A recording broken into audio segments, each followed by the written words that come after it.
नमस्कार, मैं सुरेश कुमार, इतिहास व्याख्याता।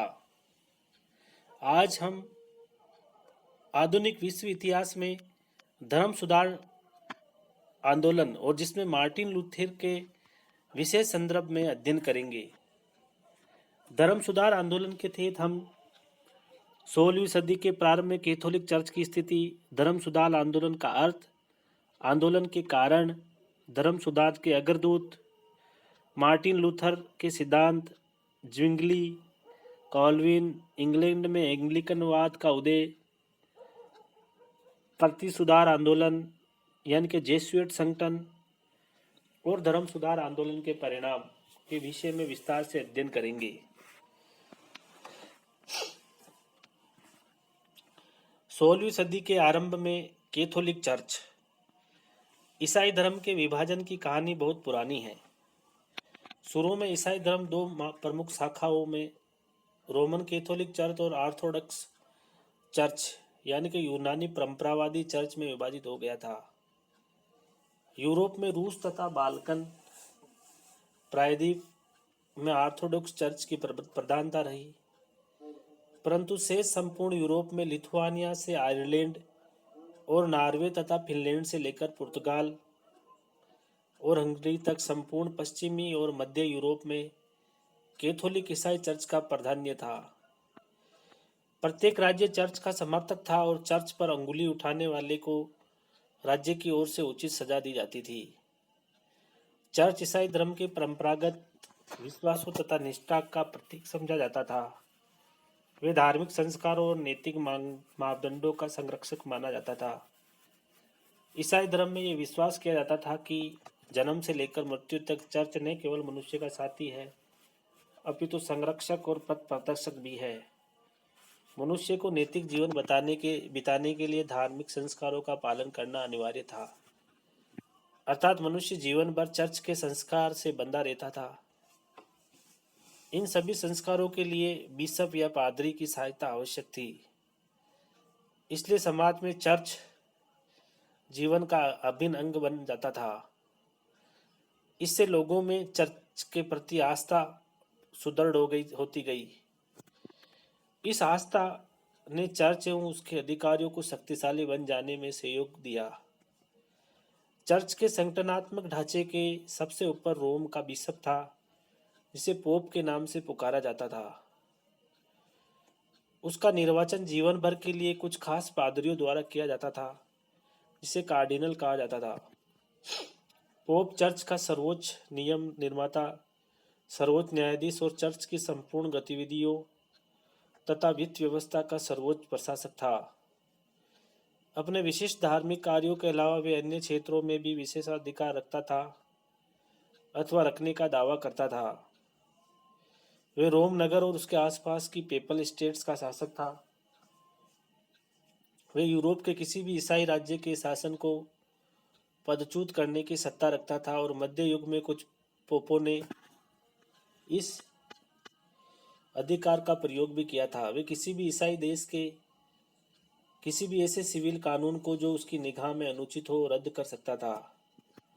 वे तमाम ईसाई भूमि से कर वसूल करता था और विवाह, तलाक, वसीयत, उत्तराधिकार संबंधी कई वैधानिक मामले अंतिम निर्णय के लिए उसके दरबार में प्रस्तुत किए जाते थे। मध्यकाल के उत्तरार्ध में कैथोलिक चर्च को भी कुछ समस्याओं का सामना करना पड़ा। कुछ लोग जिन्हें धर्मद्रोही कहकर पुकारा गया था ने चर्च को की कुछ खास शिक्षाओं को चुनौती देना शुरू कर दिया था और उनके स्थान पर दूसरी बातों को मानना शुरू कर दिया गया।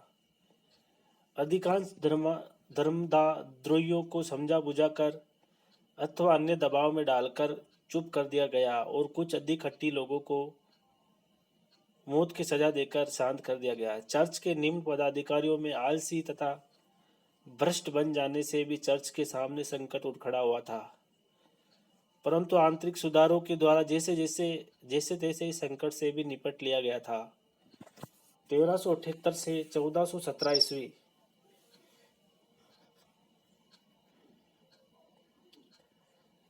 के मध्य चर्च को आंतरिक विघटन का भी सामना करना पड़ा, जबकि एक पोप पद के लिए दो व्यक्ति अपने अपने को पोप कहते रहे। कौंसिल आंदोलन ने पोप की असीम सत्ता को जबरदस्त विरोध किया और कई प्रमुख विद्वानों तथा बिशपों ने यह मत प्रस्तुत किया कि संपूर्ण ईसाई जगत के प्रतिनिधियों के अधिकार पोप के अधिकारों से सर्वोच्च माने जाने चाहिए। परंतु चर्च इस संकट से भी बच गया। परंतु चर्च के भीतर सभी कुछ ठीक नहीं था और कई ऐसी बातें थी जिनसे निष्ठावान ईसाई भी अत्यधिक क्षुब्ध थे। 15वीं सदी के कुछ पोप अधिक सांसारिक निकले। उनमें से एक अलेक्जेंडर षष्ठ 1491 से 1503 अपने विलासी तथा भ्रष्ट जीवन के लिए अधिक कुख्यात हो गया था। वह अपनी महत्वाकांक्षी लड़के सीजर बोर्गिया और बदचलन लड़की के लिए नाना प्रकार की योजनाएं बनाता रहता था। रोम में जिस अनैतिकता और सांसारिकता का बोलबाला था उसकी झलक अन्य क्षेत्रों में भी दिखाई देने लग गई थी। कुछ बिशपों, एबाटों और पादरियों ने तो अपने कर्तव्य को निभाना भी बंद कर दिया था। कुछ धनी और आलसी बन गए थे। कुछ लोग भोग विलास में लिप्त होने लगे थे। कुछ अज्ञानी अथवा पापी थे।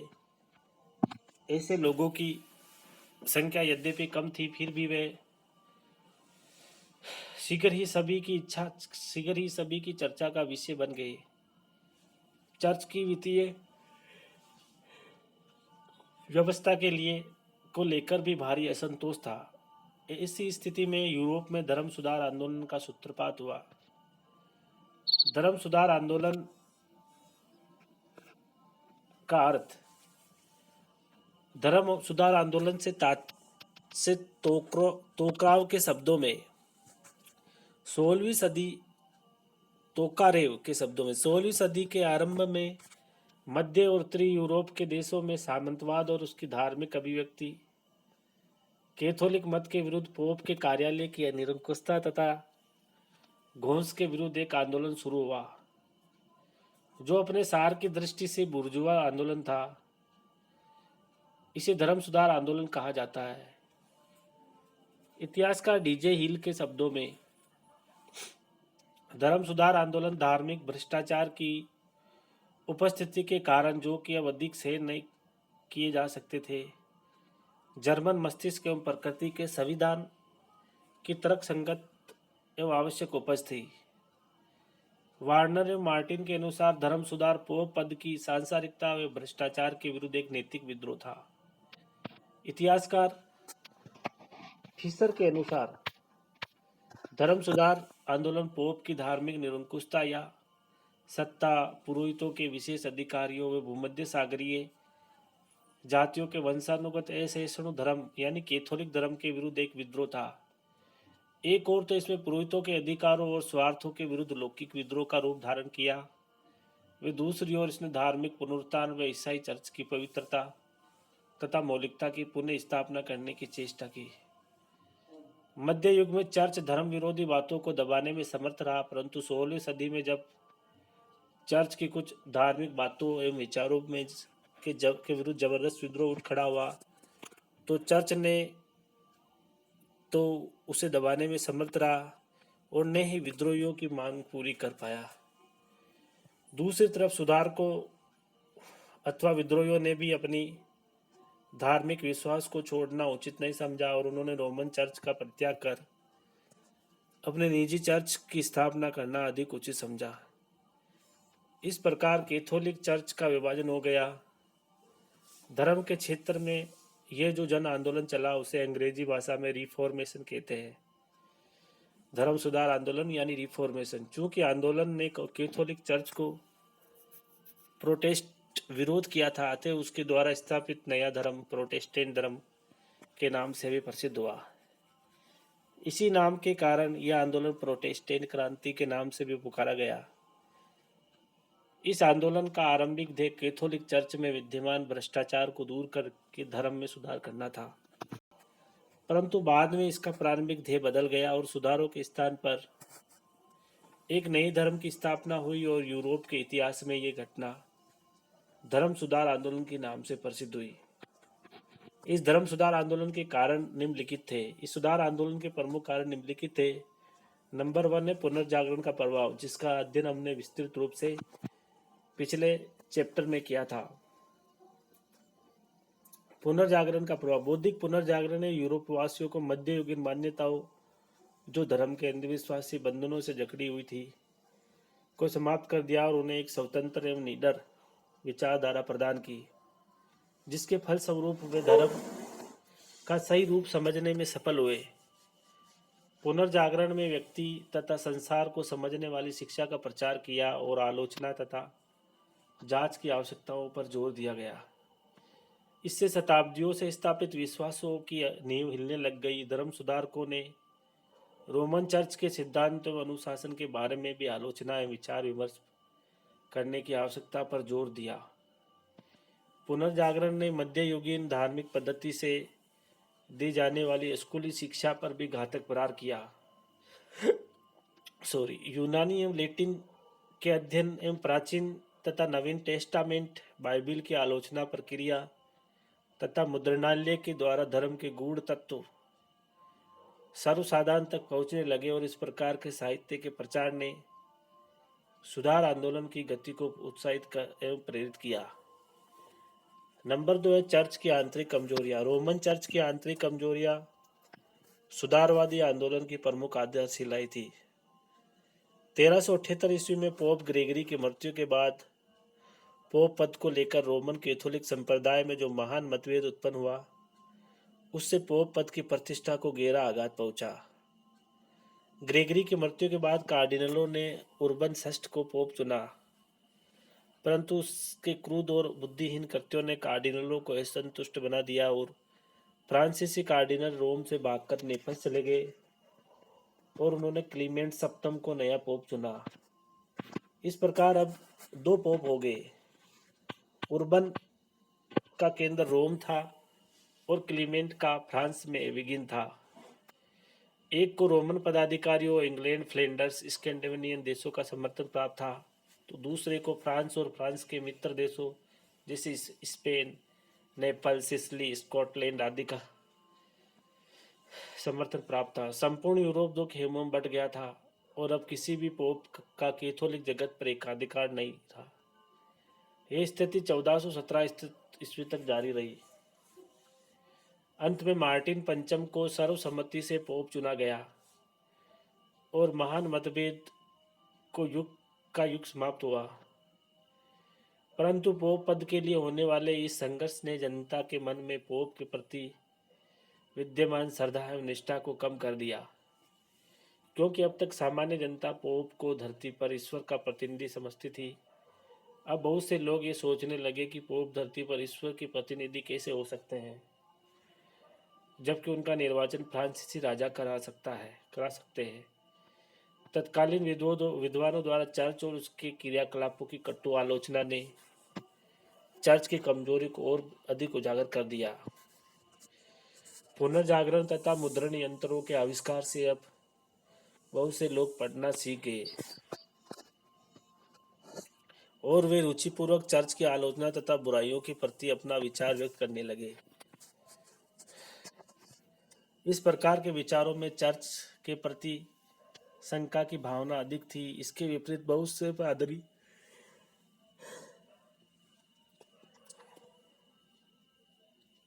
अशिक्षित तथा अज्ञानी थे और उन्हें धर्म के गूढ़ तत्वों के बारे में कुछ भी ज्ञान नहीं था, जबकि सर्वसाधारण अपनी धार्मिक जिज्ञासा को शांत करने का इच्छुक था। ऐसी स्थिति में सर्वसाधारण के मन में धर्म के इन अज्ञानी प्रतिनिधियों के विरुद्ध विद्रोह की ज्वाला सुलगने लगी। विद्रोह का एक अन्य कारण पोप तथा उसके अधिकारियों की शान शौकत तथा विलासी जीवन था। कुछ प्रमुख धर्माधिकारियों के अवैधानिक यानी औरस पुत्र पुत्रियों ने की समस्या ने यूरोप में अशांत वातावरण को उत्पन्न कर दिया था। बहुत से धर्माधिकारियों ने तो अपने धार्मिक कृत्यों का पालन करना ही बंद कर दिया था। इंग्लैंड, जर्मनी, फ्रांस तथा अन्य देशों में नियुक्त धर्माधिकारियों में से अधिकांश इटालियन थे और वे इटली में ही रहना अधिक पसंद करते थे और धार्मिक अनुष्ठानों को करने के लिए अपने कार्य क्षेत्र में भी नहीं जाते थे, जबकि उन्हें अपना पद संबंधी धन अपने कार्य क्षेत्र से मिलता था। इससे लोगों में विचार उठने लगा कि जब ये लोग अपने कर्तव्य का पालन नहीं करते तो इन लोगों की शान शौकत पर हमारा धन क्यों व्यय किया जाए। कुछ प्रगतिशील पादरियों के सहयोग से फ्लोरेंस आदि नगरों में राष्ट्रीय तथा स्थानीय देशभक्तों का प्रादुर्भाव हुआ और यहाँ के निवासी रोम के पोप के प्रभुत्व से मुक्त होने का प्रयास करने लगे। इससे अन्य देशों के लोग भी प्रभावित हुए। चर्च में विद्यमान भ्रष्टाचार को रोकने के लिए कई वर्ष पहले भी कुछ धार्मिक धर्मनिष्ठ लोगों ने धर्मगुरु पोप तथा अन्य धार्मिक नेताओं का ध्यान आकर्षित करने का प्रयत्न किया था और सुधारों की मांग की थी। इंग्लैंड के वाइक्लिफ ने पादरियों के शान शौकत तथा विलासी जीवन के विरुद्ध आवाज उठाई।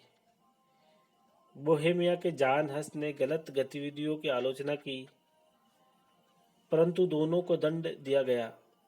15वीं सदी में कौंसिलर आंदोलन हुआ जिसने चर्च में आंतरिक सुधारों की योजना तैयार की, परंतु पोप के व्यक्तिगत हस्तक्षेप के कारण यह योजना असफल रही।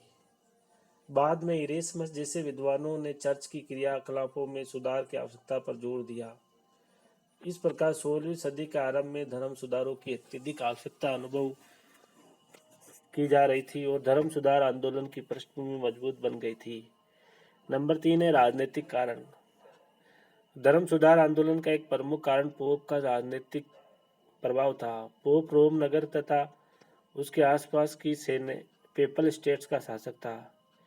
यूरोप के राजाओं का राज्याभिषेक भी पोप या उसके प्रतिनिधि के द्वारा अथवा पोप की स्वीकृति से किया जाता था। पोप को राज्यों के घरेलू तथा वैदेशिक मामलों में हस्तक्षेप करने का भी अधिकार था। पोप अपने आदेश द्वारा किसी कैथोलिक शासक को धर्म से बहिष्कृत कर सकता था और उस शासक की प्रजा को उसके विरुद्ध विद्रोह करने का आदेश भी दे सकता था। पोप का यूरोपीय राज्यों से कर वसूल करने का अधिकार भी दिया गया। इस प्रकार पोप के पास असीमित राजनीतिक अधिकार थे।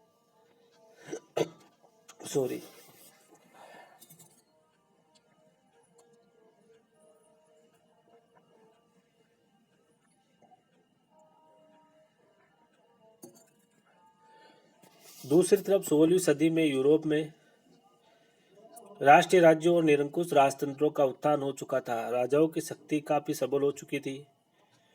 राजा लोग को पोप की राजनीतिक प्रभुता पसंद नहीं थी, क्योंकि इससे उनकी संप्रभुता की चोट पहुंची थी। अतः वे लोग पोप के प्रभाव से मुक्त होना चाहते थे, इसलिए दोनों में संघर्ष होना स्वाभाविक एवं अनिवार्य था।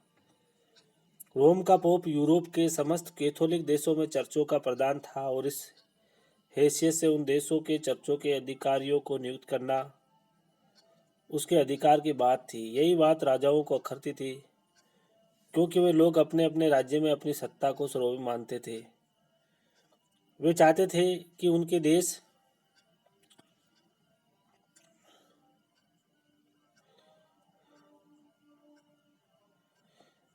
के चर्च के अधिकारियों को नियुक्ति करने का अधिकार उन्हीं में निहित होना चाहिए। इसके पीछे एक महत्वपूर्ण कारण भी था। प्राय पोप राजाओं को तंग करने की दृष्टि से भी राजाओं के विरोधियों को ऐसे पदों पर नियुक्त कर देता था। धर्माधिकारियों राजाओं के आपसी विवाद से कई प्रकार की समस्याएं उत्पन्न हो जाती थी, जिनके समाधान के लिए फिर राजाओं को पोप की शरण लेनी पड़ती थी। यही कारण है कि शासकों तथा उनकी प्रजा के लोगों ने अंतर्राष्ट्रीय ईसाईयत का विरोध किया। वे एक ऐसी ईसाई चाहते थे जो किसी विदेशी पोप के प्रति निष्ठावान न हो। पोप और राजाओं के मध्य संघर्ष का दूसरा कारण चर्च के न्यायालय थे। सामंती युग के प्रारंभ में जब रोमन न्यायालय और नियम लुप्त होने लगे, तब चर्च ने लोगों को न्याय प्रदान करने के लिए अपने न्यायालय स्थापित किए। पुनर्जागरण तथा राष्ट्रीय राज्यों की स्थापना के बाद में न्यायालयों का अस्तित्व बना हुआ था और कई मामलों विवाह, तलाक, उत्तराधिकार आदि का फैसला चर्च के न्यायालय ही करते थे। राजाओं को ये बात पसंद नहीं थी। वे अपने न्यायालयों का महत्व कायम करना चाहते थे, क्योंकि कई बार धार्मिक न्यायालयों के निर्णयों और राजकीय न्यायालयों के निर्णयों में आपस में टक्कर हो जाती थी और तब स्थिति विचित्र बन जाती थी कि निर्णय को सही माना जाए। जहाँ तक सामान्य लोगों का सवाल है, उन्हें धार्मिक न्यायालयों में अब विश्वास नहीं रहा था, क्योंकि न्यायालय घूस और भ्रष्टाचार के केंद्र बन गए थे। अतः जनता की सहानुभूति भी राजाओं के साथ थी। कुछ विद्वानों का मानना है कि पोप तथा राजाओं के संघर्ष का मुख्य कारण चर्च की धन संपदा पर राजाओं का अधिकार या कुदृष्टि थी। चर्च के पास बहुत भूमि और उसे इस भूमि की उपज तथा आय पर किसी प्रकार का कर नहीं देना पड़ता था। इसके अतिरिक्त चर्च नागरिकों से धार्मिक कर भी वसूल करता था। धार्मिक न्यायालयों से भी चर्च की आय होती थी। कुल मिलाकर चर्च काफी समृद्ध था और उसके पदाधिकारी भोग विलास तथा ऐश्वर्य का जीवन बिताते थे। दूसरी तरफ राजाओं को प्रशासन व्यवस्था का खर्च चलाने तथा सैनिक शक्ति को सबल बनाने के लिए धन की सख्त आवश्यकता थी। अतः वे लोग चर्च की भूमि तथा आय पर कर लगाना चाहते थे। इस प्रकार दोनों में संघर्ष अनिवार्य हो गया था। शासकों ने पोप के प्रभाव को समाप्त करने की दृष्टि से पोप के विरोधियों को गुप्त सहायता एवं संरक्षण देना शुरू कर दिया। यदि राजा लोग सुधारवादियों को सहयोग न देते तो सुधारवादी आंदोलन इस सीमा तक भी सफल नहीं हो पाता। डीजे हिल ने लिखा है कि यदि प्रोटेस्टेंट आंदोलन केवल धार्मिक आंदोलन ही होता तो ये अपने सृजनकर्ताओं के जीवन काल तक भी नहीं पनप पाता। जिस वस्तु ने इसे सफल बनाया वे थी इसके राजनीतिक उद्देश्य तथा प्रभाव और विशेषकर कूटनीति। हमें मालूम है कि लूथर के पूर्वाधिकारी सुधारकों को शासकों का सहयोग प्राप्त न होने से वे अपने प्राणों से हाथ धोना पड़ा, परंतु चूंकि लूथर को राजाओं का सहयोग प्राप्त हो गया था, अतः वे पोप के दंड से बच गया। नंबर 4, आर्थिक कारण। पुनर्जागरण काल में वाणिज्य का प्रसार हुआ, नगरों का विकास और धन में वृद्धि हुई, जिससे चर्च और उसकी शिक्षाओं के प्रति बहुत से लोगों की विचारधाराओं में परिवर्तन आ गया। चर्च आध्यात्मिक गुणों और पारलौकिक जीवन के लिए तैयारी करने पर जोर देते थे, परंतु जो लोग समृद्ध बन गए थे अथवा समृद्ध बन जाने में विश्वास रखते थे, वे इस संसार में आराम का जीवन बिताना चाहते थे। ऐसे लोगों के अलावा व्यापारियों को भी चर्च के अधिकारियों तथा चर्च के नियमों से बहुत सी शिकायतें थी। व्यापारी लोग काफी संकटों का सामना करते हुए दूर दूर देशों की यात्रा करते थे और व्यापार वाणिज्य के द्वारा पूंजी अर्जित करके जब स्वदेश लौटते थे तो उनकी आय का एक बहुत बड़ा भाग चर्च की नजर हो जाता था। शासक लोग व्यापारियों की मदद करने में असमर्थ थे क्योंकि उनके पास शक्ति का अभाव था। अतः व्यापारी वर्ग ने शासकों को आर्थिक सहयोग देकर उन्हें सबल बनाया। व्यापारियों के विरोध का एक अन्य कारण यह भी था कि चर्च कर्ज लेने और सूद पर कर, परंतु व्यापार वाणिज्य के विकास के साथ साथ सूद पर कर्ज लेना आवश्यक हो गया था। अन्य कारण धर्म सुधार आंदोलन के अन्य बहुत से कारण भी उत्तरदायी थे, जिनका उल्लेख इस स्थान पर करना संभव नहीं है। फिर भी एक दो का उल्लेख किया जा सकता है। रोम के धार्मिक न्यायालयों में अपीलों की सुनवाई एवं उनके निर्णयों का खुलेआम क्रय विक्रय होता था। यह आंदोलन का एक कारण बन गया क्योंकि इस प्रकार की व्यवस्था में निर्धन लोगों को न्याय नहीं मिल पाता था और पूंजीपति लोग अपने धन के बल पर अपने अनुकूल न्याय पाने में सफल हो जाते थे। एक अन्य कारण चर्च के बड़े बड़े पदों का बेचा जाना था, अर्थात स्वयं पोप अधिक धन देने वाले व्यक्ति को ही किसी उच्च पद पर नियुक्त करता था। परिणाम स्वरूप समृद्ध परिवार के सदस्य चर्च के बड़े बड़े पदों पर आसीन हो जाते थे और अपने पद के प्रभाव में से अपने परिवार को लाभ पहुंचाने का काम किया करते थे। इससे बहुत से लोगों में भारी असंतोष फैला हुआ था। इसी प्रकार एक अन्य कारण पादरी लोगों द्वारा अपने यजमानों को मनमाना धर्म सिखाना और उनसे अपनी इच्छा अनुसार दरें वसूल करना था। यह बात सर्वसाधारण को बहुत खटकती थी। नंबर 6, तत्कालीन भारत कारण। धर्म सुधार आंदोलन का तत्कालीन कारण मार्टिन लूथर द्वारा इंडल्जेंस यानी पाप विमोचन पत्र का विरोध करना था। इंडल्जेंस एक ऐसा मुक्ति पत्र था जिसको धन के बदले में खरीदा जा सकता था और इस पत्र को खरीदने वालों के लिए पोप का यह आश्वासन होता था कि उनके पाप धुल जाएंगे, जिनका विस्तृत विवरण आगे दिया गया है। इस प्रकार हमने धर्म सुधार आंदोलन के तहत जो निम्न कारण थे उसके विषय में विस्तार से अध्ययन किया। अगले अध्याय में हम प्रमुख धर्म सुधार आंदोलन जिसमें मार्टिन लूथर विशेष है के विषय में विस्तार से अध्ययन करेंगे। धन्यवाद।